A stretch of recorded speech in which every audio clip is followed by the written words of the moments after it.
இரட்சகர் இயேசுவின் நாமத்தில் வாழ்த்துக்கள். இந்த நாளிலும் என்னாகமம் 15வது அதிகாரத்தை நாம் கற்றுக்கொள்ளப் போகிறோம். இந்த அதிகாரத்தில் பல்வேறு வகையான சட்டங்கள் திரும்பவும் அவர்களுக்கு கொடுக்கப்படுகிறதை பார்க்கிறோம். 14வது அதிகாரத்திற்கும் 15வது அதிகாரத்திற்கும் எத்தனை காலம் கடந்து சென்றது என்பது தெரியவில்லை. 14வது அதிகாரத்தில் இஸ்ரவேல் தேசத்தார் முழுவதும் அவிசுவாசம் கொண்டு நாங்கள் எகிப்துக்கு திரும்பி போகிறதற்கு ஒரு தலைவனை ஏற்படுத்த வேண்டும் என்றெல்லாம் அந்த 10 வேவுகாரர்களினுடைய அவிசுவாச வார்த்தைகளை கேட்டு அவர்கள் முறுமுறுத்து முழுவதும் அழுதார்கள். பின்பாக அவர்கள் ரொம்பவும் மனம் வருந்தி நாங்கள் இப்போமே போய் யுத்தம் பண்ண போகிறோம் என்று துணிந்து கர்த்தரில்லாத ஒரு யுத்தத்தை செய்ய விரும்பினார்கள். இவைகள் எல்லாமே அவருடைய வாழ்விலே தோல்வியாக முடிந்ததை நாம் கற்றுக்கொண்டோம். ஆனால் இப்பொழுது இந்த அதிகாரத்தில் ஆண்டவர் சொல்லுகிறார், ஒருவன் அந்த நாட்டை அங்கே நம்ம போய் அங்கே ஒருவரும் காண மாட்டீர்கள் என்றெல்லாம் 14:23 நம்ம பார்க்கிறோம். ஆனால் இந்த அதிகாரத்தில் ஆண்டவர் சொல்கிறார் 15:2 நீங்கள் தேசத்திலே போய் சேர்ந்த பின்பு. ஆகவே இந்த 2 அதிகாரத்திற்கும் இடையே எவ்வளவு காலம் அது கடந்து சென்றது என்பது நமக்கு தெரியவில்லை. தேவனுடைய நோக்கங்கள் சில வேளைகளில் நம்முடைய பாவத்தால் நிறைவேறாமல் தடங்கள் ஆனாலும் கூட ஒரு காலம் அவருடைய வார்த்தைகள், அவருடைய வாக்குத்தத்தங்கள், அவருடைய நோக்கங்கள் அது செயலற்று போவதில்லை என்பதை நாம் புரிந்து கொள்ள வேண்டும். அந்த நாட்டை தருவதாக அவர் ஆபிரகாமுக்கு வாக்குறுதி தந்திருந்தார்.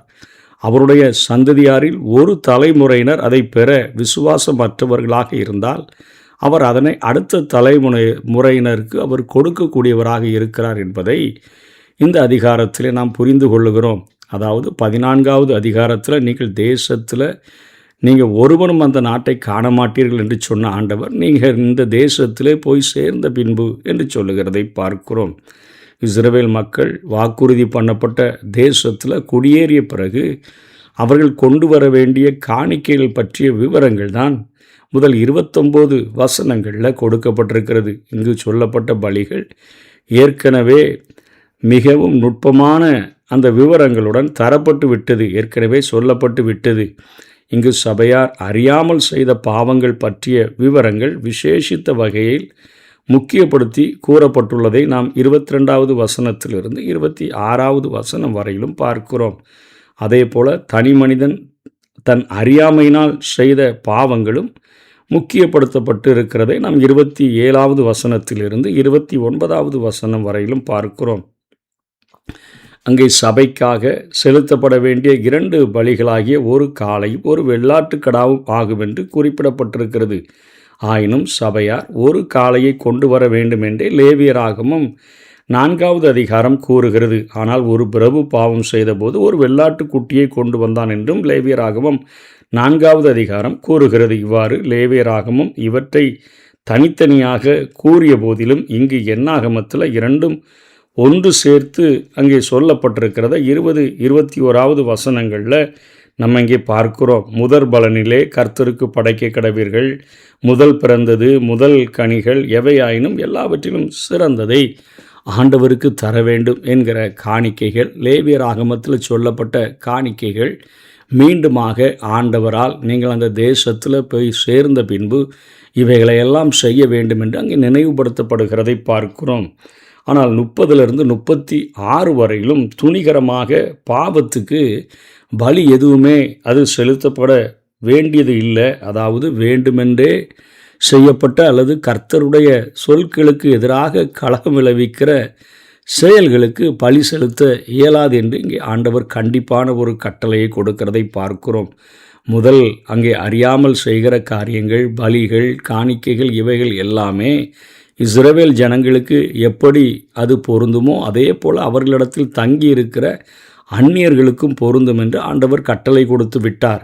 இங்கே அறிந்து செய்கிற பாவங்கள், துணிகரமாக செய்கிற பாவங்களுக்கு பலி செலுத்த முடியாது. அப்படி பாவங்களை செய்தவர்கள் அவர்கள் அறுப்புண்டு போக வேண்டும் என்று தான் 30-31 கூறுகிறது.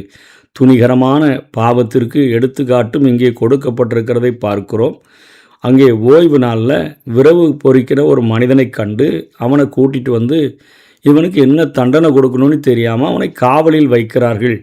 அவன் பிரமாணத்தை மீறினான், அவன் கொலை செய்யப்பட வேண்டும் என்பது தெரிந்தது தான். ஆனாலும் அவன் எவ்வாறு கொலை செய்யப்பட வேண்டும் என்று அங்கே, அதாவது யாத்திராகமம் 31:15 சொல்லப்படலை. ஆனால் இங்கே கர்த்தர் இப்பொழுது என்ன சொல்கிறார்னா, அவனை பாளையத்துக்கு புறம்பே கல்லறிந்து அவன் கொல்லப்பட வேண்டும் என்கிற ஒரு கட்டளையை கொடுக்கிறதை பார்க்கிறோம். ஓவினாலே மீறினவன் அவன் நிச்சயமாக 10 கட்டளைகளில் கற்பனைகளில் ஒரு கற்பனையாக கொடுக்கப்பட்டதை அவன் துணிகரமாக மீறினபடினால, ஆண்டவருடைய வார்த்தைக்கு எதிராக அவன் கலகம் பண்ணினபடினால அவன் பாளையத்துக்கு புறம்பே கல்லெறிந்து கொல்லப்பட வேண்டும் என்று இப்பொழுது ஆண்டவர் அந்த கட்டளையை உறுதிப்படுத்துகிறதை பார்க்கிறோம். அந்த காரியத்தை செய்ய வேண்டும் என்று இங்கே துல்லியமாக ஆண்டவர் கொடுக்கிறதை பார்க்கிறோம்.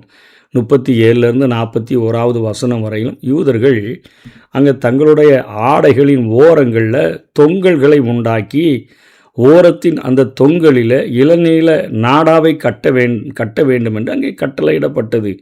நீல நிறம் அது பரலோகத்தின் நிறத்தை குறிக்கிறது. அது அவர்களிடம் தேவனுடைய பிள்ளைகளுக்கு உகந்த பரிசுத்தத்தையும் கீழ்ப்படிதலையும் குறித்து பேசும் நோக்கமுடையதாக அதை ஆண்டவர் அணியும்படியாக அவர்களுக்கு கட்டளை கொடுத்ததை நாம் பார்க்கிறோம். இப்போது இந்த அதிகாரத்தில் ஏற்கனவே நாம் பலிகளை குறித்து, காணிக்கைகளை குறித்து லேவியராகமத்தில் தெளிவாக நாம் கற்றுக்கொண்டோம். இங்கே 30வது வசனத்திலிருந்து 35வது வசனம் வரையிலும் பார்க்கும் பொழுது கர்த்தருடைய கட்டளைகள் இன்றைக்கி அற்பமானவைகளோ அப்படிங்கிற கேள்வி நமக்கு எழக்கூடியதாக இருக்கிறது. இன்றைக்கி சட்டம் அதன் வழி செல்கை கடன் என்பது கூற்று. இன்றைக்கி அப்படிப்பட்ட ஒரு காரியமானது சொல்லப்படுகிறது. உலக நாடுகளின் சட்டங்களும் தங்கள் நிலைகளை சரியாக கடைபிடிக்க முயல்கின்ற பொழுது இன்றைக்கு நமக்கு நம்முடைய தேசத்திற்கென்று அநேக சட்டத்திட்டங்கள் இருக்கின்றன. உலக நாடுகள் எல்லாமே சட்டத்திட்டங்களை வைத்திருக்கின்றன. அந்த சட்டத்திட்டங்களின்படி ஜனங்கள் கண்டிப்பாக கடைபிடித்து நடக்க வேண்டும். அதை கடைபிடிக்காதவர்கள் இந்தந்த தண்டனையை பெற வேண்டும் என்று உலகம் முழுவதிலும் சட்டம் இயற்றப்பட்டிருக்கிறதை நாம் பார்க்கிறோம். அவர்கள் தங்களுடைய நிலையை சரியாக கடைபிடிக்க அவர்கள் முயலுகிறார்கள். இன்றைக்கி தண்டனையிலிருந்து அநேகர் காசை கொடுத்து தப்பிச்சுட்டு வந்தாலும் சட்டங்கள் மாறலை, சட்டத்திற்கான தண்டனைகள் மாறலை. இதுதான் தண்டனை அப்படிங்கிறது. அதை பெறுகிறார்களோ இல்லையோ, ஆனால் சட்டத்தின் தண்டனை இதை நிறைவேற்ற வேண்டும் என்கிற காரியங்கள் இன்றைக்கு சட்டத்திட்டங்களில் இருக்கின்றன. ஆனால் இங்கே நம்ம உலகமே அதை கண்மூடி இருக்கிறதில்ல. பாவம் செய்தவன் அவன் அரெஸ்ட் பண்ணப்படுகிறான், அவன் கோர்ட்டில் அவன் கொண்டு போய் ஆஜர்படுத்தப்படுகிறான். இவைகளெல்லாம் நடக்கிறது. ஆனால் துணிகரமாக பாவம் செய்தவன் கர்த்தரை நிந்திக்கிறான் என்று வசனம் 30 சொல்லுகிறதை பார்க்கிறோம். இங்கே இந்த மனிதன் கட்டளையை மீறினான் என்பதை விட அதை கொடுத்த கர்த்தரை அவமதித்தான் என்பது தான் விஷயம். இன்றைக்கி நம்ம ஆண்டவர் நமக்கு கொடுத்திருக்கிற வேதத்தில் நமக்கு சொல்லப்பட்டிருக்கிற கட்டளைகளை நம்ம கேட்டு அதன்படி செய்கிறவர்களாக, உள்ளபடி கேட்டு அதன்படி செய்கிறவர்களாக நம்ம நடக்கணும். அப்படி நடக்கலைன்னா கர்த்தரை நிந்திக்கிறோம், கர்த்தரை அவமதிக்கிறோம் என்று அர்த்தம். நம்முடைய தேவன் பெரியவராக இருப்பது போல அவருடைய சட்டங்களும் அதிகாரம் நிறைந்ததாக இருக்கிறது. இந்த உலகத்தில் இருப்பவனை பார்க்கிலும் நம்மில் இருப்பவர் பெரியவர். இது நமக்கு ஏதாவது பயம் நிறைந்த நேரத்தில் நம்ம இப்படி சொல்லி நம்மை ஆறுதல் படுத்தி கொள்ளுகிறோம். ஆனால் ஒரு காரியத்தை புரிந்து கொள்ளணும். உலகத்தின் சட்டங்களை தந்த உலக மனிதர்களை பார்க்கிலும் உன்னதத்தின் சட்டங்களை நமக்கு தந்து பரிசுத்த வாழ்க்கைக்கு நேராக நடத்துகிற, பரிசுத்தமாக்குகிற கர்த்தர் எவ்வளோ பெரிய ஒரு ஆண்டவர். அப்போ அவர் தந்த சட்டங்கள் எவ்வளோ பெரிய சட்டங்களாக இருக்க வேண்டும், அதை எத்தனை அதிகாரம் உடையது என்பதை நம்ம இருதயத்தில் புரிந்து கொள்ள வேண்டும். அவரவர் தேவைக்கேற்ப நம்ம ஆண்டவர் தந்த காரியங்களை வளைத்து விளையாட நம்ம தொடங்கிவிடக்கூடாது என்று வேதம் எச்சரிக்கிறது. இன்றைக்கி ஆண்டவர் கொடுத்த சட்டத்திட்டங்கள், அதற்கான தண்டனைகள் நமக்கு பூச்சாண்டி காட்டுகிறதற்காக கொடுக்கப்பட்டவைகள் அல்ல.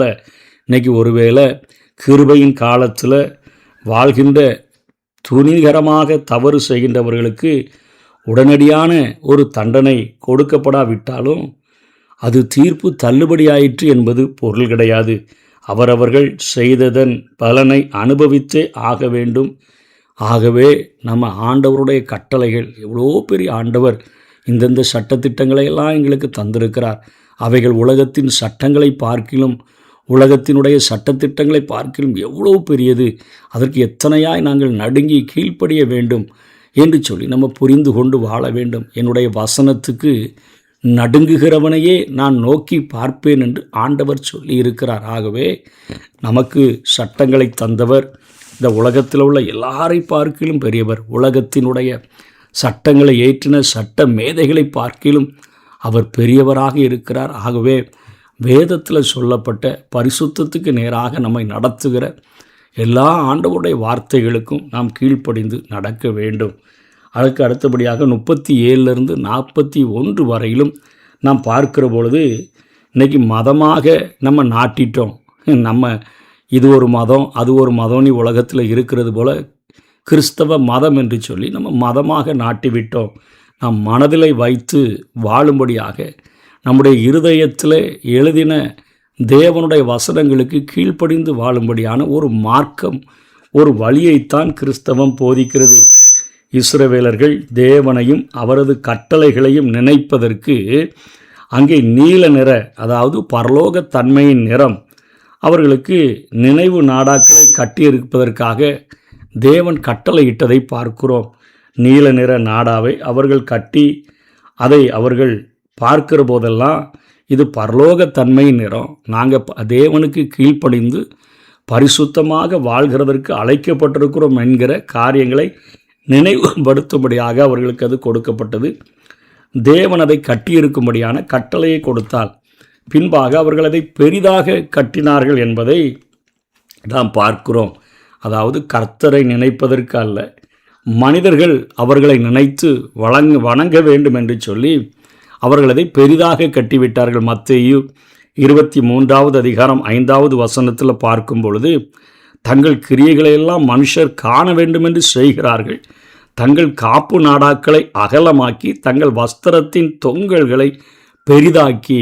ஆண்டவர் சொன்ன அந்த காரியங்கள் வேறு. பரலோகத்தின் தன்மையை குறிக்கக்கூடிய பரிசுத்தமாய் வாழ வேண்டும், கர்த்தருக்கு கீழ்ப்படிந்து வாழ வேண்டும் என்பதை அந்த நாடாக்களை பார்க்கிற போதெல்லாம் உனக்கு நினைப்பு வரணும்னு சொன்னதை இப்போ மக்கள் தங்களை நினைச்சு தங்களுக்கு பெரிய வந்தனங்களை மரியாதையை செலுத்தணும்னு சொல்லி காப்பு நாடாக்களை அவர்கள் பெரிதாக்கி அதை கட்டிவிட்டார்கள் என்று சொல்லி மனிதர்கள் நினைக்கும்படியாக, கர்த்தர் நினைக்க அல்ல, மனிதர்கள் அதை பார்த்து வணங்கும்படியாக இவர்கள் மாற்றிவிட்டார்கள் என்று வேதத்தில் பார்க்கிறோம். கிறிஸ்துவும் தம்மை பலியாக்கி ஒரு அருமையான ரட்சிப்பின் வழியை, மார்க்கத்தை ஏற்படுத்தி கட்டளை கொடுத்தார் நமக்கு. ஆனால் கால மாற்றத்தால் இன்றைக்கி கிறிஸ்து மறக்கப்பட்டு விட்டார். கிறிஸ்தவ மதம் நாட்டப்பட்டிருக்கிறதை பார்க்கிறோம். வேதாகமம் மறக்கப்பட்டு விட்டது. திருச்சபை சட்டங்கள் தான் இன்றைக்கி அமலில் இருக்கிறதை பார்க்கிறோம்.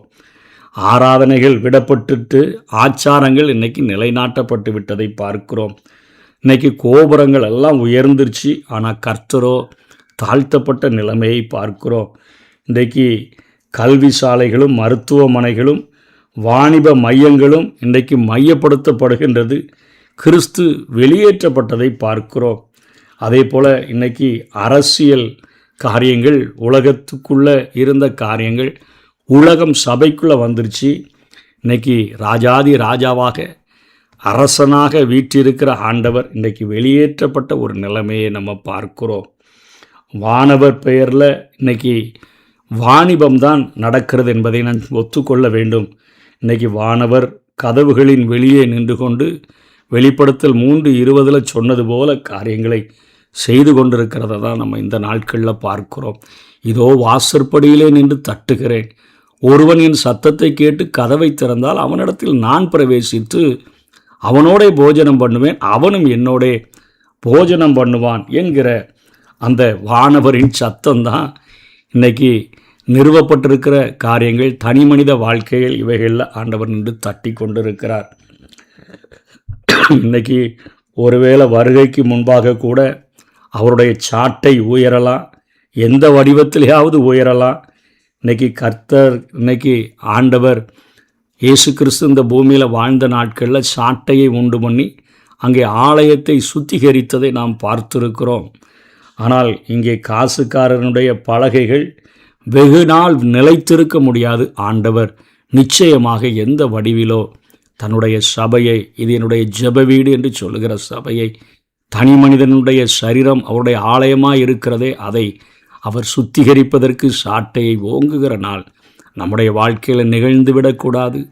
ஆகவே நமக்கு சொல்லப்பட்ட வசனங்களை, வார்த்தைகளை நாம் கேட்டு வசனங்களின்படி நாம் செய்ய கவனமாயிருந்து துணிகரமான பாவங்களை செய்யாதபடி அவருடைய இருதயத்திற்கு ஏற்றவர்களாக வாழ்கிறதற்கு நம்மை ஒப்பு கொடுத்து வாழுவோம். கர்த்தர் தாமே நம்மை ஆசீர்வதிப்பாராக.